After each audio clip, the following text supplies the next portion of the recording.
Okay, seems that on YouTube it also started. Okay, just we'll be back in 3-4 minutes. All right.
Okay, guys, seems that we are already online, and now we're gonna move to our Discord. So see you there.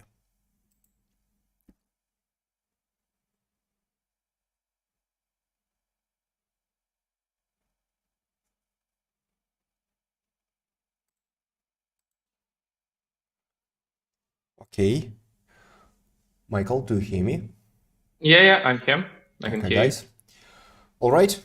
So I think that we will wait for about a couple of minutes more to get everyone ready. And meanwhile, we just gonna be checking that everything is working fine, that you can hear us.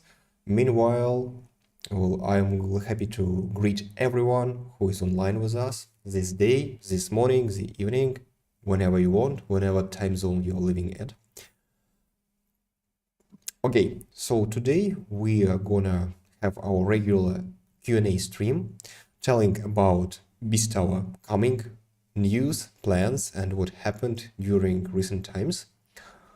And as usual, I'm here, Anton, creative director of Beach Studio and in charge of Beast Tower project, and my colleague Michael, who is our community manager. Hello.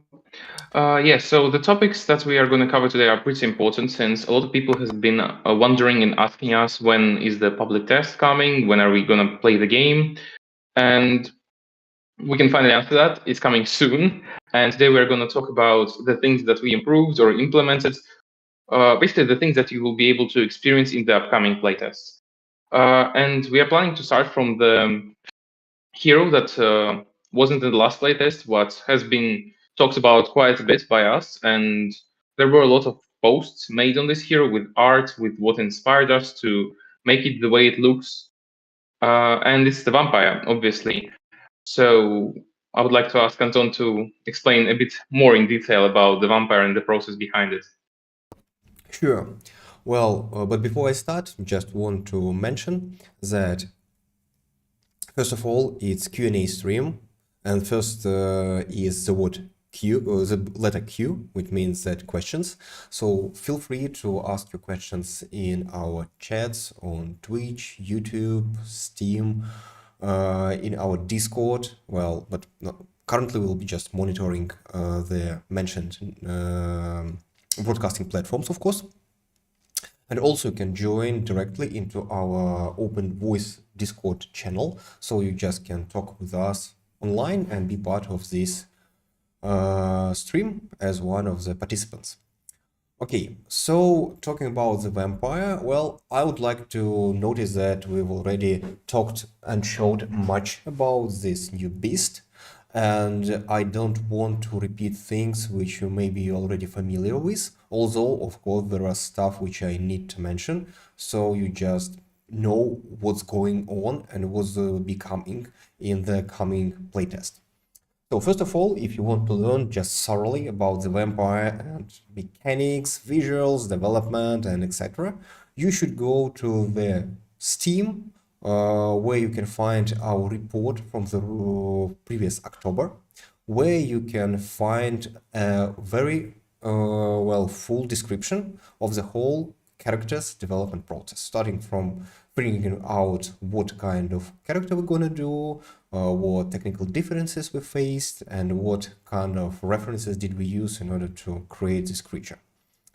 So you already have seen videos, you've seen posts, GIFs, screenshots about the vampire, so you know how it looks like and what it can do. I'll just try to be briefly describe some important stuff which I think is necessary to talk through. First of all, it's that we were inspired when we were creating the vampire with two main gaming characters. The first was the Sentinel Vampire from the Nazgûl game. You remember this quite an old game already, where you were either playing in the team of human vampire hunters or one of the vampires in the team of monsters who was trying to bring down all the humans. And there was the vampire called Sentinel, who actually had a kind of a bat wings, which allowed it to fly around. So it was just flying and changing height and diving down and so on and so after. So actually it was a real flyer. And the second references was, of course, Batman from Batman Arkham Knight. Well, actually, almost in any Batman game, of this famous franchise, Batman could glide through the air, but especially in Arkham Knight, this mechanic was just marvelously done, and a lot of cool things were just implemented, and it just worked perfect.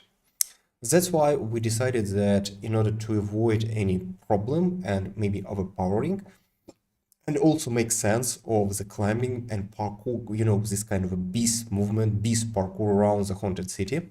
So just you couldn't neglect it.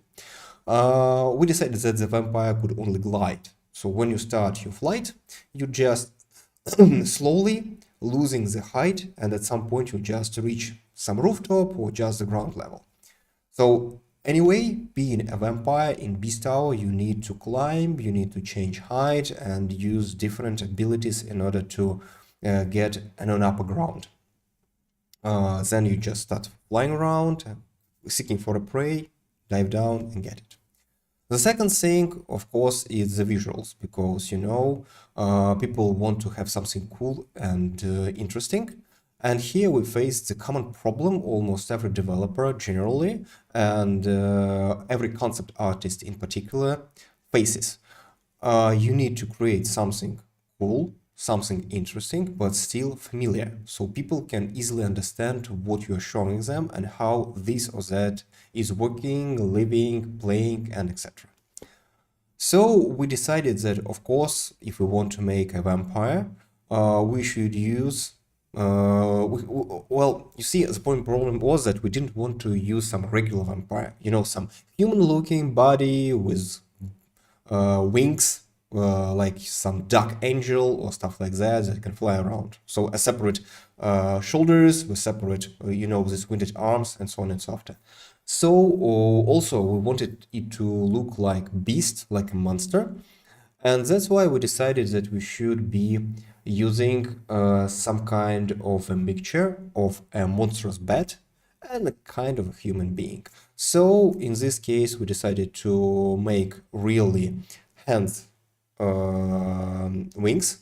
And so just when the vampire is flying, it using its actually hands, which then close when you are standing on the ground, and you can use these arms as your weapons to slash through your enemies. So this opening and closing of the wings was one of the tricky things in developing this character. Secondly, we added a tail, which is not common from vampires at all, but it just makes a cooler shape when it's flying and just give a new feeling of the image to some kind of a dragon-looking creature. And thirdly, of course, we added this kind of a bat ears, similar to Batman, but a much longer. So it was just a kind of a cool silhouette and also a nice, maybe hint, Easter egg. So just, okay, we made our own version of Batman, something like that. While we were discussing that with Michael, Michael, just tell this funny story which we figured out about what kind of an example of a creature like that we found in DC universe, and what reference it has to Marvel's universe. Yeah, I remember we talked about it not long ago. It was about a character called Man Bat. Not really a famous character, but it is definitely one of the cool ones. And I remember speaking, I think you were telling me about how Peter Parker, the Spider-Man, and how he dealt with, I forgot the name, I keep forgetting the name of the doctor, but basically the person who turns into a lizard constantly because of his accident, because of his tests on himself. And basically in the Marvel universe, Peter Parker always saves him, stabs him with the serum, gives him something that would allow him to turn back into a human, to keep his rationale, not go crazy and start turning everyone into a lizard. And in the DC universe, that's basically Man-Bat and Batman. And where a Man-Bat basically does the job of not really does the job, but he's someone who tries to use bat DNA like the Doctor in the Marvel universe, to cure some illnesses, and by accident turns into a man-bat. And Batman saves him basically, and yeah, we I remember finding that parallel, and it was pretty interesting how uh, our character, our vampire, is kind of similar in some regards to the character called Man-Bat in the DC universe. Sure, that's the thing. It's sometimes really funny when you just work hard on making something which you consider to be truly unique or at least not that widespread. And just after you've done it, somebody says, "Oh, I got you just copied this thing," and this thing which this person is pointing with his finger at is actually so familiar with what you've already created that you just, okay, I can say anything, but nobody would believe me. But you see, in our case, fortunately, we just created a creature thanks to the tail, which is quite different from man-bat, at least in this part of the body, in this part of this shape. Yeah, and you see, also when we just figure out the situation and make this parallel of these two famous universes of Marvel and DC, that actually it's just very familiar situation which almost every student knows about when you have a party and somebody usually get drunk and you Oh, are the person who is in charge of this person who just can't deal with its problems with alcohol. You just need to take him or her back to home just to make sure that this person goes properly into bed, don't get damaged, injured, and stuff like that. And it's really, really a kind of a story which happens with Peter Parker in case of the Lizard and Batman in the case of Man-Bat. Yeah, just such a funny notification which we just decided to talk about a bit. Well, also, I yes. think it's very yeah. Sorry, I had to remember one thing. That I remember us talking that the texture that we are using right now for the vampire is not final, and it will definitely require more work to be done on it. So in the upcoming playtests, do note, and in the videos that you see, in the GIFs that you see in the posts, that the texture will be improved in the future to look more impressive. Yeah, and not only the texture, but actually the model itself. You see, we always try our best to avoiding some unnecessary reworks and to be really peculiar about what we're doing, especially with our characters. That's why when we create a character, we start putting him or her into the game engine as soon as possible, just to check how generally it looks. Just as a point when we have at least some draft blocking, which gives us the idea of the anatomy, of height, of weight, of general shapes of the character. We already put it into the game engine, just in simple A pose, just with arms like that, and try to figure out if it's nicely looking and if it corresponds with their environment. And if it's okay, we just start rigging it and making animations just to already check that, okay, the shape itself, the body itself is nice, but does it look nice when it starts moving? If it isn't working properly, and we see that no, we need to make this longer or this wider or this thinner, then we change the model. As soon as the animations are working fine with this blocking, we immediately move to the next stage of adding the details. So it's not the time when we make some small folds of skin or some pieces of scale or just separate hair. It's just we making this blocking with main details like eyes, nose, mouth, etc. The current vampire, which would be in the coming playtest, it would be this second iteration of the model before the final one. So it's already looking nice, and it just gives you the whole idea about how the character looks like, how it would be behaving, what kind of sounds it produces, what kind of visual effects it does, and so on and so after. But still, it won't be as well done as final as, for example, the model of the werewolf. But just give us some time, and we are gonna fixing this too. So yeah, we are just really happy that you'll be playing the vampire because you will be able to have feedback. You just try it out and tell us how it would be working. For example, there is one thing which I believe Michael can talk about because he just started playing Beast Tower recently. For example, many people, when we just first announced the vampire, they told us, okay, it can fly. It's too overpowered for the game like Beast Tower, where it just gives you a total upper hand that you just can stay in the air for a long time. So, Michael, as you just started playing Beast Tower and you have a kind of fresh eye, what do you think about this, well, problem that the vampires or not is overpowered?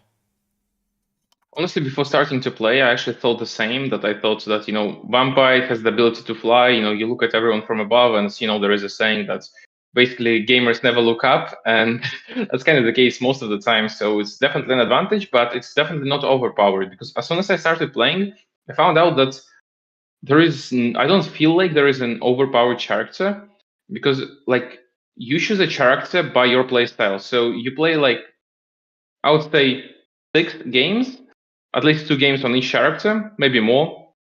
And you start to feel that, one character is clicking with you more than the other.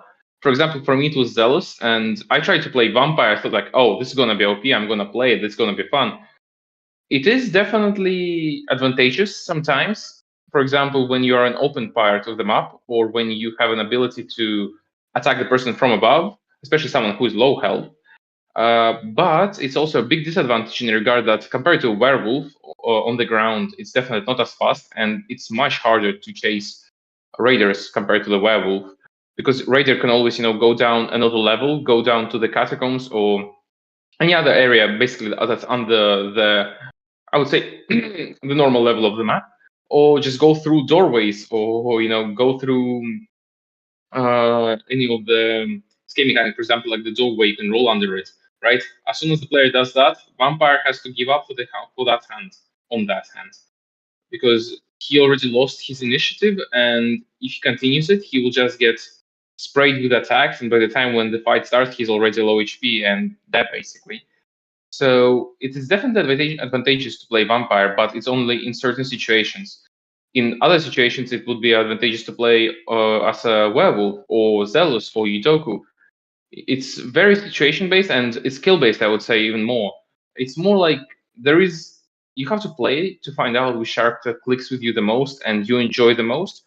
And definitely a character that goes better with your playstyle and the way to level up, because you can choose different skills to level at different levels, and it also plays a big part. And it's your play style plus what you found out by playing the game. I would actually advise you to try to check it out in the playtest, just trying leveling, like different leveling strategies, because they do have a big effect on how you play the character that you chose. So yeah, that's the things I want to say. And yeah, Okay. Anton, back to you. Yeah, you see, the point is that I also think that vampire and werewolf, if we compare them, because they're beasts and you can't help comparing them because it's what the players are going to be doing, and we are players too because we playtest Beast Tower twice a week, and that's why we just know how things are done in the game.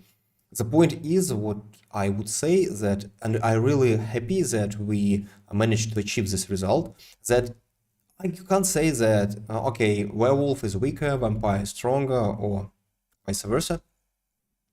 The thing is that they're different.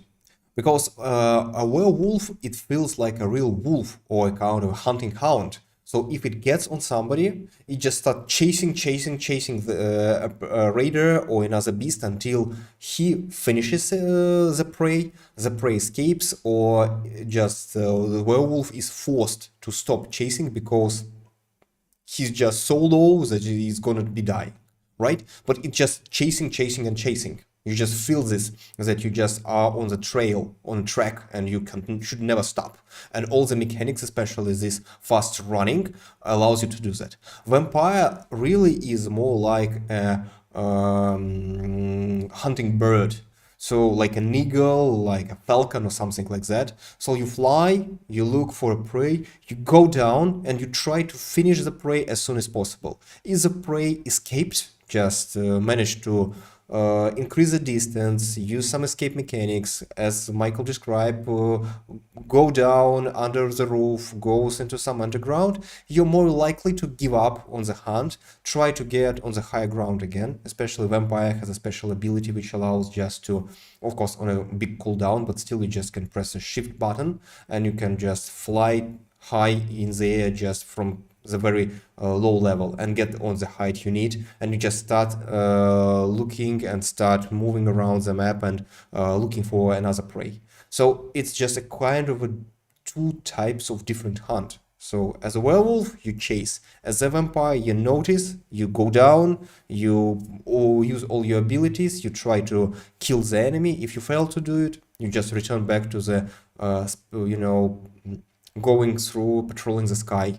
So it's actually a cool thing because it's really how usually it works if we talk about hunting birds, which been using by hunters through centuries, and so just by in different cultures and on different continents and different countries. Because if some hunting bird, let's say a falcon, misses its flight on its prey, it usually won't chase it. So just the prey, if it escapes, it says, okay, I'm fine, I go for the next thing, for the next attempt. That's how it works. Predators like wolves, they work differently. They just are after prey and they need to chase it for such a long time that they just got tired and can't run anymore and just is exhausted to be killed easily. That's the thing. And I believe that in Beast Tower, these two different beasts work like that. What do you say, Michael? What do you think about this approach to hunt? Oh no, I definitely agree. Like I said before, in the case of the vampire, and like you continued by making analogy with the birds' attack patterns, that it's definitely the case because as a vampire, it's much more advantageous to just scout and use an opportunity attack rather than just continuous chasing and how do I say this? Well, kind of following the scent like a wolf would do it, and that's a werewolf does it in our game. So that's definitely the case for our game, where there are two different play styles needed to play well with those different beasts. Okay, so I think that we can move next.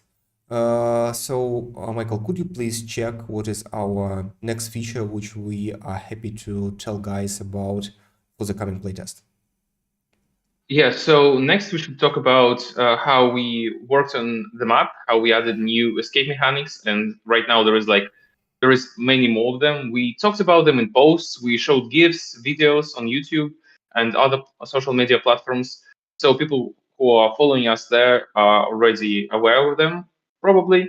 Yeah, if you're not following us, do follow. There are a lot of interesting things posted there, and usually you will be able to see a lot of new mechanics, how they are used, how they are played around in the game. So yeah, would you like to talk about the map and the escape mechanics then?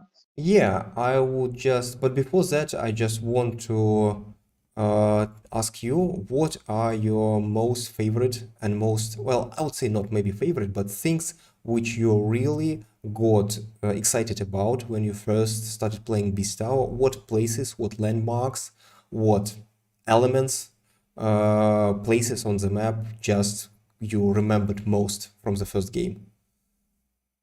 The first thing that I like, the main area where I somehow just ended up and was playing around, it was the Burning City. And that's kind of the main place where I was playing for like most of the first match that I ever had. And then after that, yeah, it would obviously be the castle since it's in the middle and it feels like everything kind of goes well.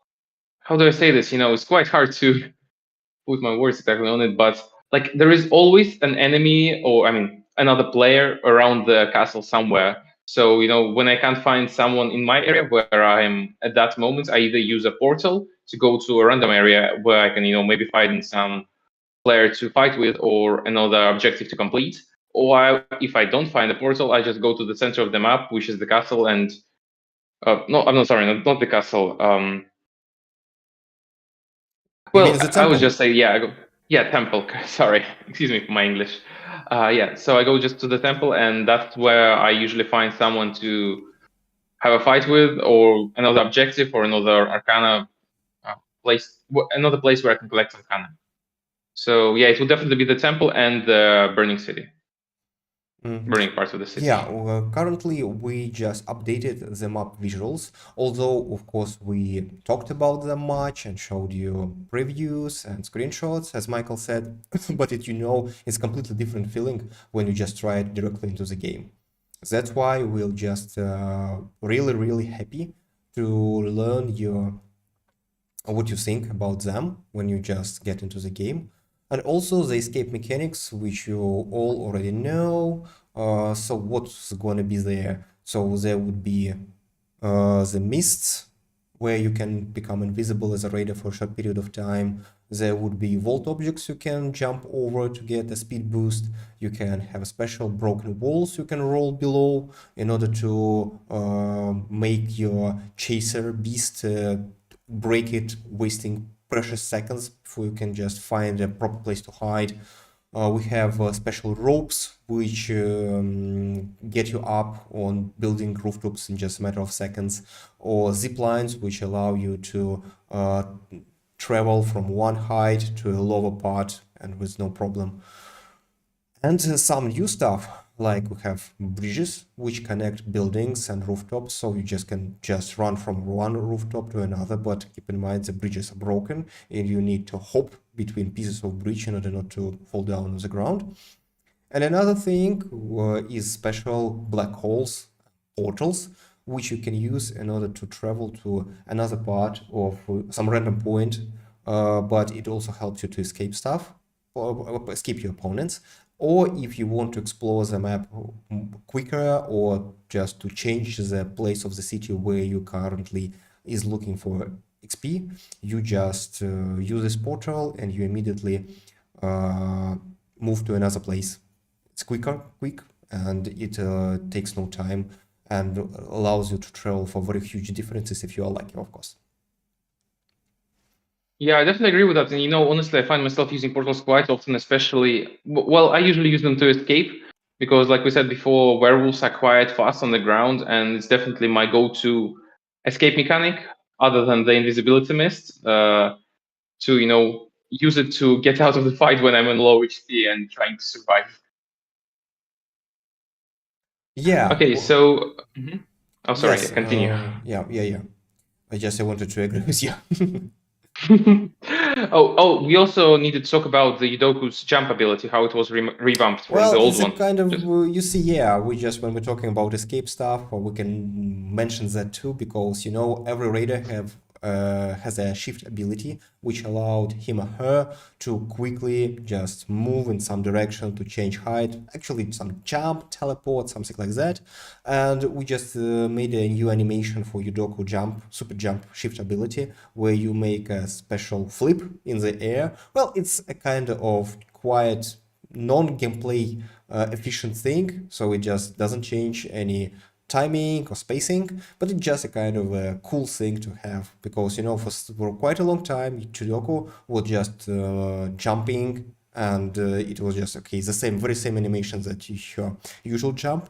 But then we decided that okay, making a flip is cool.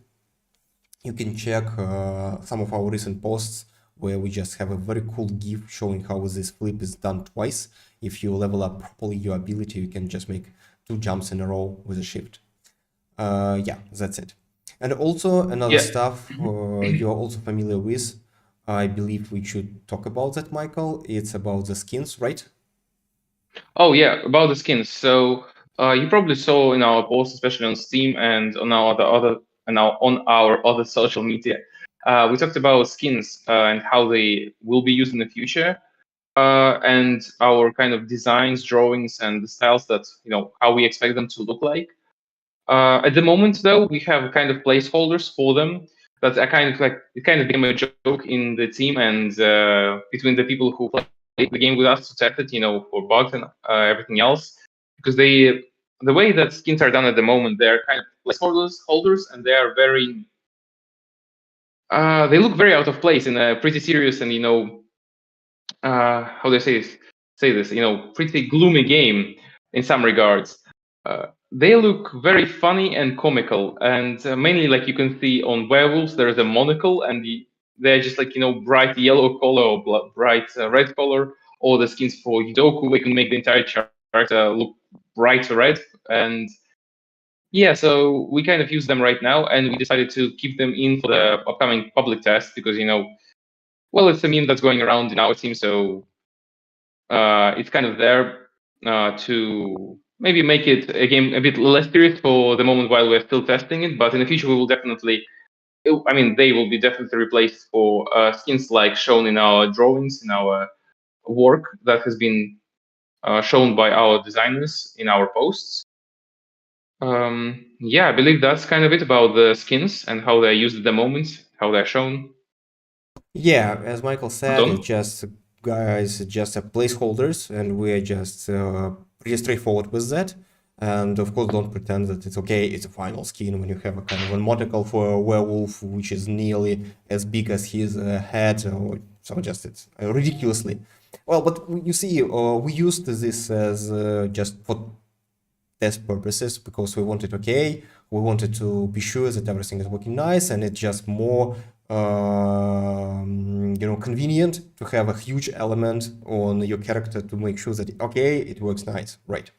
But as soon as we started just as soon as it been available for our teammates in Beach Studio to use the skins during the match, people were just crazy about them and they liked them so much that we decided, okay, well, at least by the end of the day, we're making games and games about creating fun. That's why we should be bothering so much and trying to be too over serious, because still people are playing Beast Tower because they want to have some nice time, and not only heroical and horrific experience, but also to just to have some kind of a nice time and smile from time to time. That's why we decided that it will be fine if players also be getting access to this feature. Also, I believe we need to talk about the log system, or I mean notification system, because I believe you told me how in the previous playtest a lot of players gave feedback that it would be nice to have. It's always nice to know when you're getting XP, how much XP you're getting from each action, to in the future know which action would be better to do, what you should spend time on, what you shouldn't. Plus, it always allows you to keep in touch about, I mean, not keep in touch, but rather know about what's happening on the other parts of the map, who is dominating, who is killing who. It kind of allows you to understand who you might want to avoid and who you want to attack. If you see someone always in a kill feed, be wary of that guy because he's probably having the time of his life and killing everyone. So yeah, I believe that it's already been shown in a lot of posts before and has been talked about. But I believe in this playtest you'll be able to kind of get a feel for it yourself while playing, and definitely do give us feedback about it. Anything you want to say about the game, do give us feedback as soon as you have it. We are always open for it. We always like feedback because it helps us get better, so people will be able to have even more fun. Do you have anything to add to that, Anton? Sure, yeah. That's 100% correct description of why we made up such a decision. Yeah. Okay. So the next, yeah. yeah, sorry, I want to say, so the next thing, I guess we can go to that, right? To Sure. how the networking has been worked on. So at the moment, also, I believe there was some feedback from the previous playtests about this, but in this one, you will be able to create your own personal lobbies where you can either invite only your friends from Steam, or you can only allow your Steam friends to join. It's a bit different because, one will allow you to send out invites for people, and the other one will allow only people who are in your friend list to join without you giving them an invite. There's also an option to create a custom server that's code-based. When you create a server, you will get a code that you will need to give to the people who you would like to join that server, or you can always keep it open for everyone to join. If you are missing like one or two players in your friend group and you want the full party or full lobby experience, I would say, then definitely go for it and let some other people join you to have fun with. Because it's always more fun to have more players with you, since the more action there is, the more fun you're having.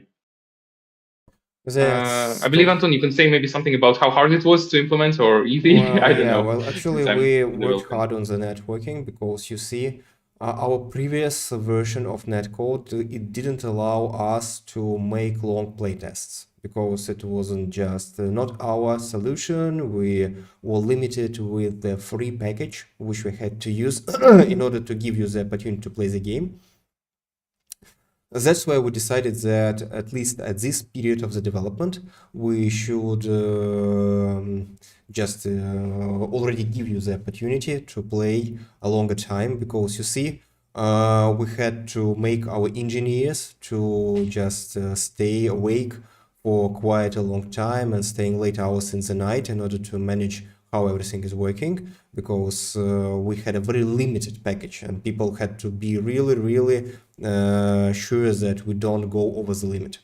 And now the system is simpler. It allows you just to play longer games, and that's why we were just more than happy to have this playtest longer than it was a year before that.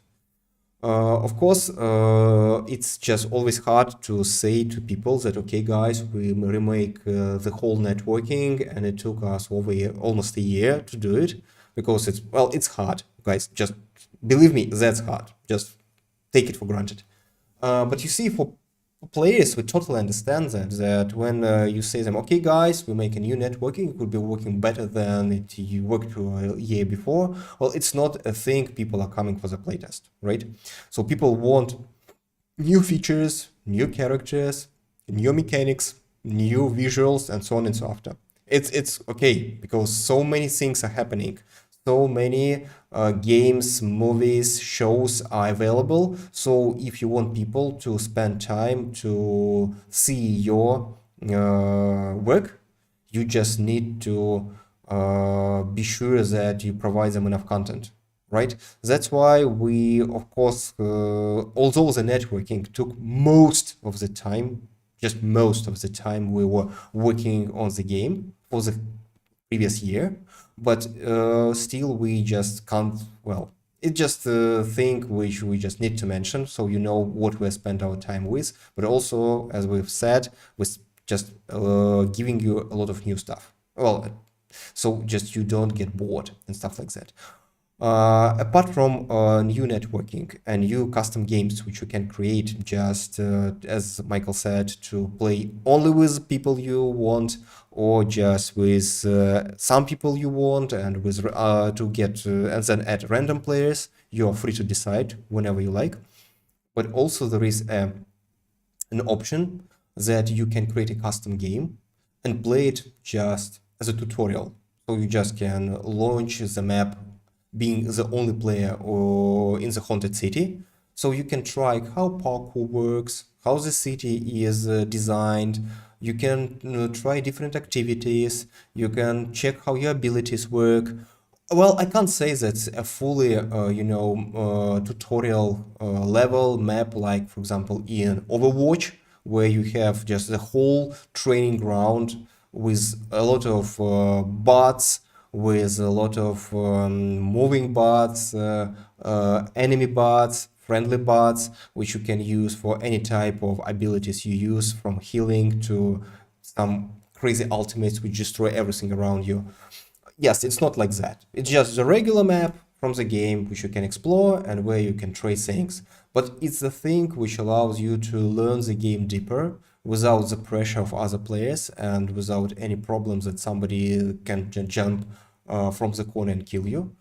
And I personally sometimes just launch the game and run around along in order just to learn some stuff, to become better with my aiming, especially that's why I like chasing anomalies. You know, this kind of quest when a glowing object is flying with a trail around the map and you need to hit it, and the pieces of energy are left from that, falling from that, and you need to collect them in order to get more and more experience.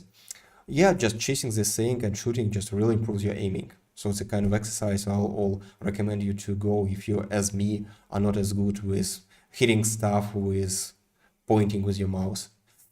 Yeah. I believe it's also important to say that while we are on it, about using this custom lobby as a kind of training session, it's also important to say that we added as well the ability to change your key mappings, so key bindings, and you can definitely test out those new key bindings if they are comfortable for you or not in this kind of custom lobby. And I believe Anton can say even more about that, especially hearing from people that what about the console players? When are we gonna see that? Are you planning on it? Yeah, Um, yeah. Well, control binding, of course, it's also another common feature. But you see, guys, I could never get tired of pointing that out, that some things which you consider to be a must in any game, it doesn't make them simple. So you want all players want to have cool networking, smooth FPS, low hardware requirements from the game, and good UI, good sign and feedback system, and so on and so forth. But these things, they take most of the development time because, well, that's how things work. And in our case, K-binding turned out to be also not quite a tricky thing, although it's a quite thing that people all require. But we managed to do it nice, smooth, and also we even go further with solving the problems which we had previously, like adding sound settings and also putting several languages into the game. I mean that now you can play not only in English, but in most European languages. Well, that's why if you have friends who can't speak English and they can't play games which are not translated, you can tell them that Beastow now available is French, German, Spanish, Portuguese, and in Polish, and you can easily yeah, play it. Polish. Polish, right? Talking about consoles, that's another questions. Maybe the second questions or the secondly popular question after when the playtest gonna be happening and when the release date is gonna happen is when you're gonna support the consoles, or will you be supporting consoles just straight away?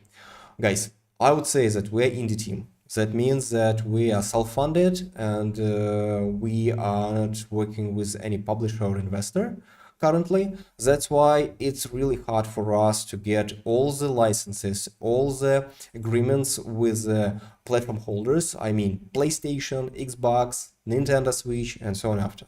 It's that's hard. It's just papers, it's communications, and also sometimes it's even quite huge money which you need to pay in order to rent or get the so-called development kits.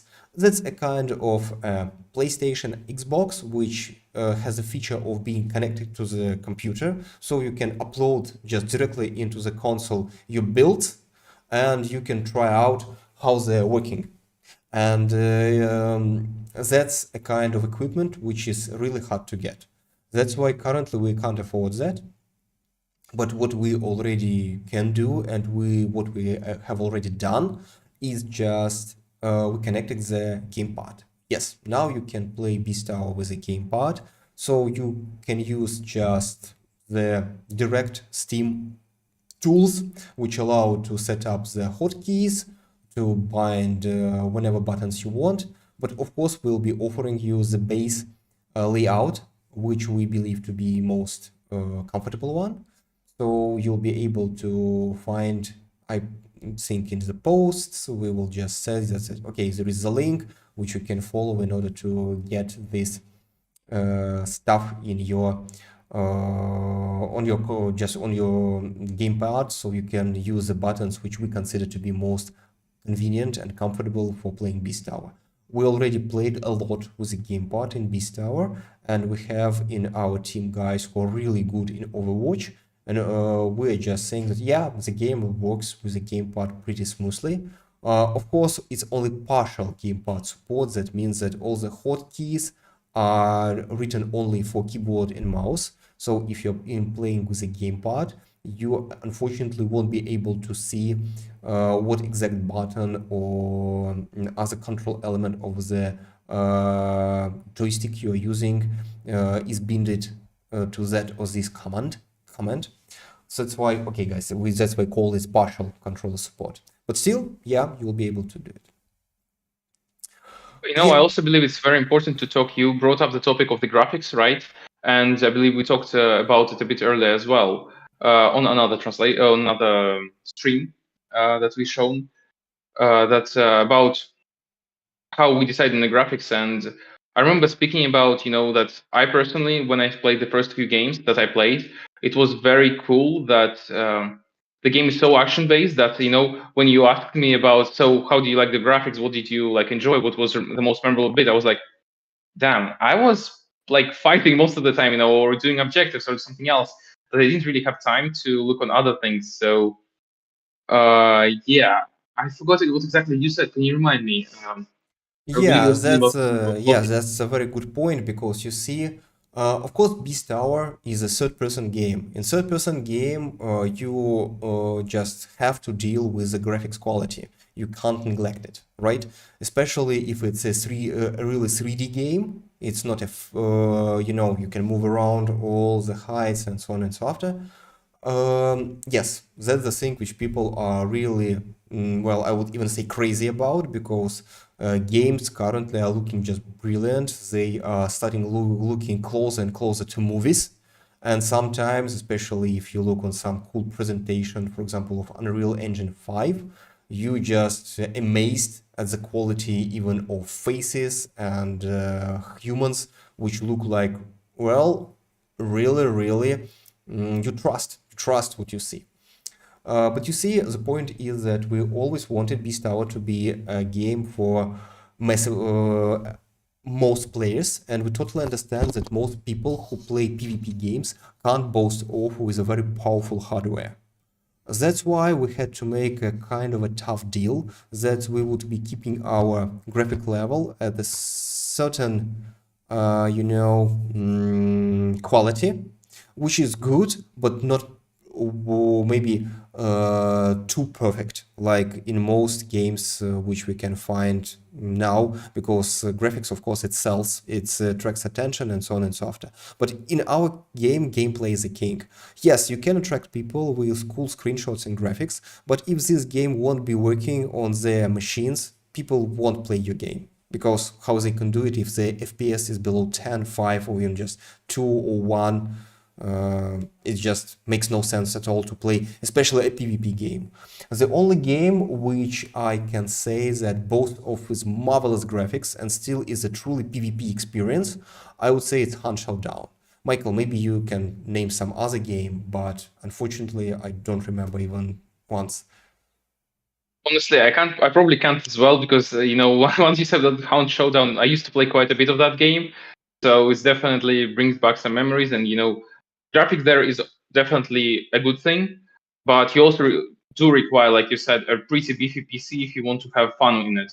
Because especially locations where there is a lot of light, particles being not really generated but kind of calculated. On the shadows, how they would look, how they would shine in one way or another. It definitely brought my FPS down. And I remember at that time I actually bought myself a 2060, and to play it like at really good settings, I can't believe if I used the maximum settings or the one below that. I had to undervolt it as well, so that it doesn't really get too hot with processing of all those textures, shadows, and just all the particles that the game requires. It is definitely beautiful, and I do agree that graphics there are amazing, but unlike that, our game is much more action based. There's much more action in our game, so even if you wanted to, you can't really afford to just in a normal match enjoy every single texture. You can definitely notice some good ones or pay attention to some, but if you do that, like I did in I believe it was my second game, I think.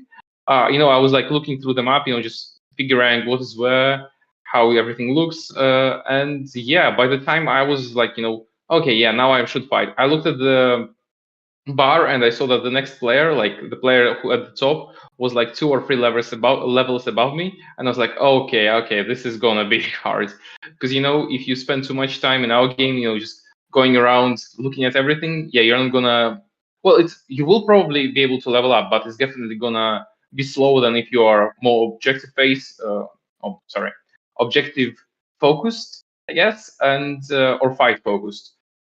Yeah. Also, I found it interesting that in our game there is a mechanic. Well, I found it when I was playing it for the first or second time, I think, that even if you don't win the fight, as long as you fight against, for example, a beast, you still get XP for being near the beast. So definitely, take that into account when you're going to be playing in our playtests, because I do advise it does give quite good XP to just continuously fight.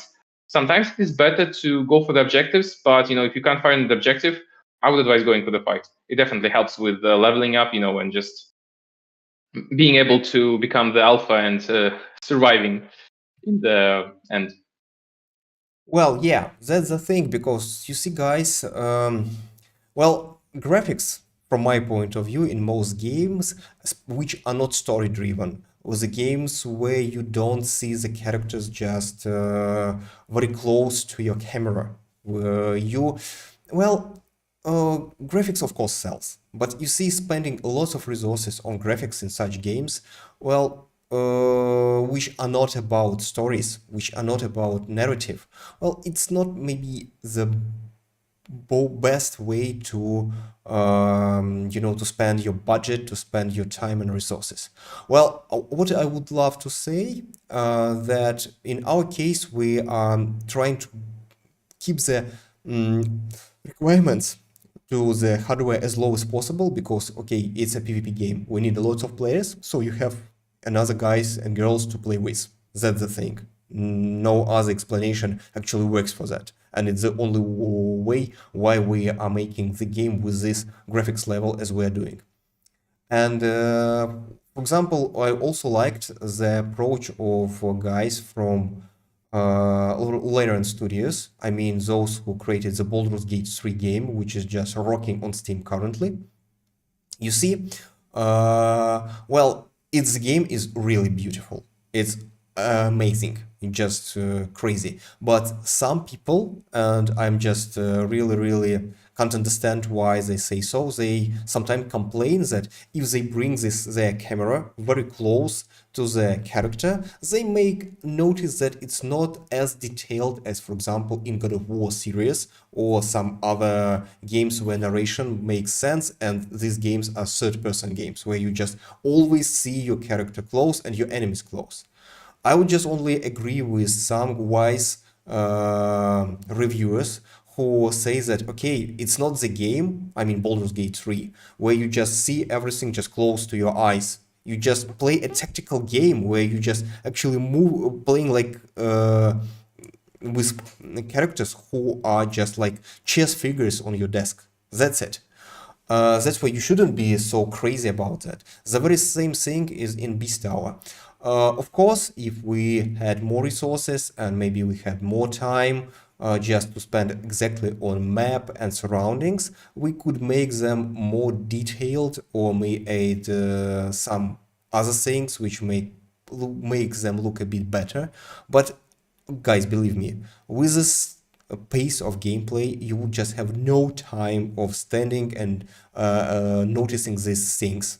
You just not Beast Tower is not a game where you just stop to make screenshots or just try to read something which is written on the wall.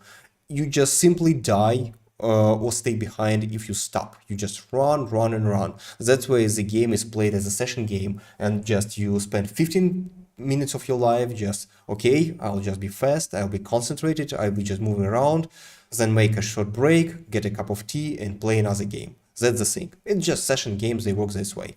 That's why, of course, there is no limits, and we're not gonna be stopping with the increasing the quality of light, textures, design, details, and so on and so forth. But it's not a kind of the main thing which we are after. What we are after is making cool gameplay, adding cool content, gameplay content like characters, like maybe some meta progression, some nice and cool looking skins and stuff like that. But of course, the map and surroundings and graphics in general is a thing which we are still working, but it's not our first priority. That's the thing. And as far as our tests shown, you are not, as players, so really crazy about that after first, second, maybe third game, because, okay, people, if they play PvP, they want to play the game and not to do sightseeing. Michael, just tell about this marvelous example, which we always say about this, switching off the grass in PUBG. Oh, yeah, I remember we spoke about that. That where there used to be an ability you could like an advantage you could get by turning graphics down, and yeah, the most memorable one was definitely PUBG. But I think it was one of Call of Duties as well, maybe, or some other game that I heard about. That they also have this kind of issue that if you turn the graphics down too low, that you would not even see the grass, and that gave you like a huge advantage because the enemy can't hide from you. Like, for example, on your screen you would see a person lying down in the grass, like that you're hidden, you're fine, you're gonna wait for the enemy and kill him. But on the enemy screen, if his graphics are down like low, he's not gonna see grass. He's just gonna see you lying there in like in the middle of an empty field, and that's gonna be an easy kill for him. So yeah, that was definitely one of the moments that kind of became memorable to me about different levels of graphics and different PC kind of requirements, I guess, that are needed for different levels of how Yeah. do I say the productiveness, or I'm not sure. Yeah, sorry Well, about that. yeah, it's just grass is the thing, which is grass is a thing which people take for granted. Okay, you should have grass on the field, it's normal, but it's a kind of a tricky stuff to do because usually a lot of transparency is used in order to create this feeling of very detailed pieces of grass. Sorry for saying that. And that's why it's really takes productivity of your machine. And switching off the grass, it helps to increase the FPS. It's true. But if grass is a kind of a gameplay element, you could never remove it because what you consider to be your strong point, okay, I stay down in the grass, I don't move, I am not as agile, as mobile as people who are not laying in the grass, but I am hidden and I can make sniper shots in order to catch my opponents unaware. But it stopped working if you just lying in just an open field, being just a kind of a dark dot on a light plane, and just it's making a perfect target for anyone around. That's the thing. Okay, guys, we're just coming to the end of our regular 1 hour stream. So, Michael, please check if we have any questions and comments in the broadcast chats.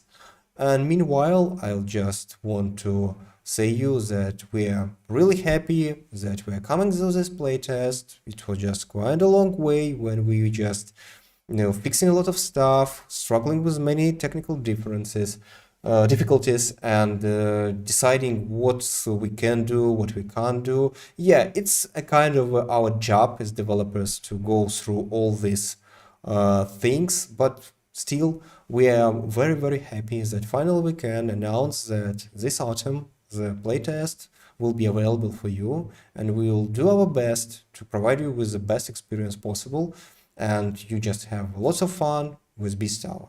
So please follow us in social media if you can, support us on Patreon, and if it's hard for you, it's okay, just like, subscribe, and share our materials. Believe us, it really makes a difference and help us to make the game better, to attract more players, more attention, and to make more successful game. So guys, thank you very much for being with us today. Have the best time possible and see you on the playtest. Bye. The beast will come.